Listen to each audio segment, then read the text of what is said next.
জয়গুরু, তোমরা এখন দেখতে পাচ্ছ আজকে চলে আসলাম বিশালগড় সৎসঙ্গ বিহারে, অর্থাৎ পরম প্রেমময় শ্রী শ্রী অনুকূল চন্দ্র দেবের যে আশ্রম বা প্রতিষ্ঠান রয়েছে সেখানে আজকে চলে আসলাম। আর এখানটাই আগামী 22শে ডিসেম্বর 2024 ইংরেজি তারিখে এবং বাংলায় যদি বলি 6ই পৌষ 1431 বঙ্গাব্দ রোজ রবিবার পরম প্রেমময় শ্রী শ্রী অনুকূল চন্দ্র ঠাকুরের 137তম জন্ম মহোৎসব পালিত হবে। সেই জন্ম মহোৎসবকে কেন্দ্র করে কিন্তু বিশাল আয়োজন, একটা উৎসব মুখর পরিবেশ তৈরি হতে চলেছে। সেই উৎসব মুখর পরিবেশের আগ মুহূর্তে এখানে চলে আসলাম। এখানকার যে সুন্দর মুহূর্তটা আছে সেটা আপনাদের সামনে তুলে ধরার জন্য।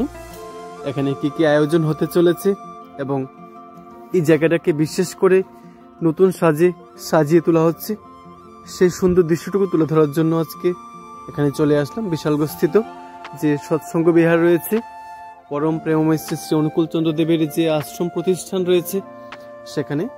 আর এখানে আসার পর তোমরা দেখতে পাচ্ছ ঠাকুরের যে বিগ্রহ আছে সেটা তোমাদের দর্শন করিয়ে দিলাম।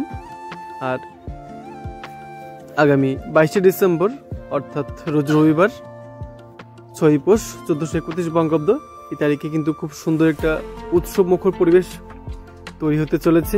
সেই উৎসবে অর্থাৎ পরম প্রেমময় শ্রী শ্রী অনুকূল চন্দ্র দেবের যে 137তম জন্ম মহোৎসব আছে সেখানে আপনাদের প্রত্যেকের আমন্ত্রণ রইল।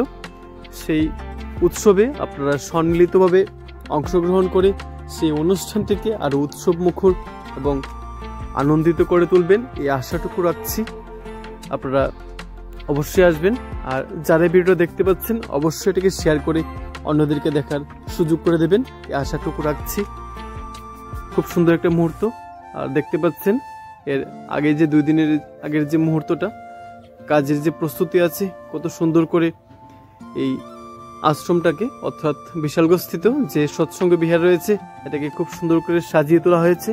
ঠাকুরের এই 137তম জন্ম মহোৎসবে আপনারা সকলে মিলিতভাবে অংশগ্রহণ করে এই উৎসবটাকে আরো আনন্দমুখর করে তুলবেন, এই আশাটুকু রাখছি। এবং ঠাকুরের কাছে আপনাদের প্রত্যেকের মঙ্গল কামনা জানিয়ে আজকের এই ছোট্ট ভিডিওটা এখানে শেষ করছি। আপনারা ভালো থাকবেন, সুস্থ থাকবেন, এভাবেই ভালোবাসা দিয়ে পাশে থাকবেন।